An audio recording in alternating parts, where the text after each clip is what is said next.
Hello everybody, my name is Terry Waite and I'm speaking to you this morning from my home in Suffolk in the east of England, not too far from Bury St Edmunds. It's a lovely sunny morning and the house I'm speaking from is a very old house. It was built around about 13 or 1400 and so it goes back a long way. I myself turned 80 now. And when you get to that age, as some of you'll know, you often think back to days long ago.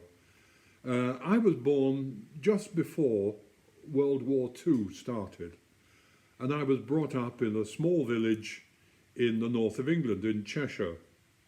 And those were the days before television. The only time I saw television when I was young was there used to be a very small electrical shop in the village, and in the window they had a little 9-inch television set, just this big, and sometimes it was playing and I used to go and press my nose against the window and look at the TV programs. The first time we got a TV was at the coronation of our present Queen. And there'll be some of you who remember that day. I remember the day very well. It was raining and quite cold. And in the morning, we switched on the television. We all sat in the living room watching this great occasion. And I got a bit bored in the afternoon.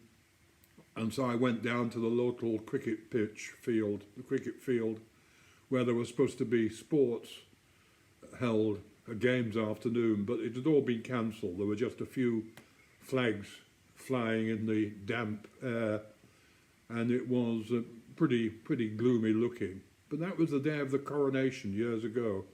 I used to listen a lot to the radio rather than the television. Do you remember, anybody, the Archers beginning, the first edition of the Archers, Story of Country Folk? I listened to the first edition and then listened to it for years. You remember, probably some of you, Mrs. Dale's Diary used to come on in the afternoon about 4:15, I think. Sometimes I could listen to it when I came home from school. I remember Jim Dale was the doctor and Mrs. Freeman was the mother-in-law, who was always around, causing sometimes a little bit of irritation. Children's Hour was a particular favourite of mine.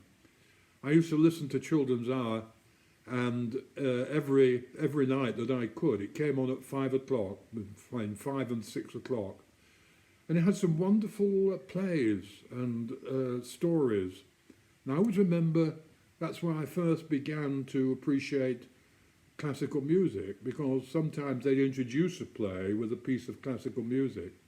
And then, of course, I used to listen, when I could, to Concert Hour, which came on at 12 o'clock every day on the, what it was then, the Home Service. Do you remember the Home Service? BBC Home Service, a long time ago. Then there was a nature series, Romany. Romany died a long time ago, but some of his programmes were repeated. He was a naturalist. He was the first BBC naturalist. And he used to have a dog called Rack, and they'd go off in their caravan. They called it a Vardo. They'd go off in their caravan up into Cumberland and explore the countryside around. And I've got all Romany's books. In fact, I discovered much later on that Romany, his secretary, was bridesmaid at my mother's wedding. And I never knew that until years and years later. But I've got all the Romany books, and some of you may have read them.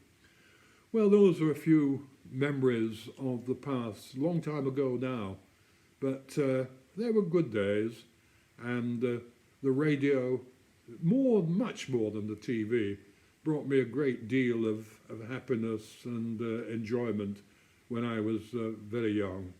So I hope life is good for you. I hope you're keeping well.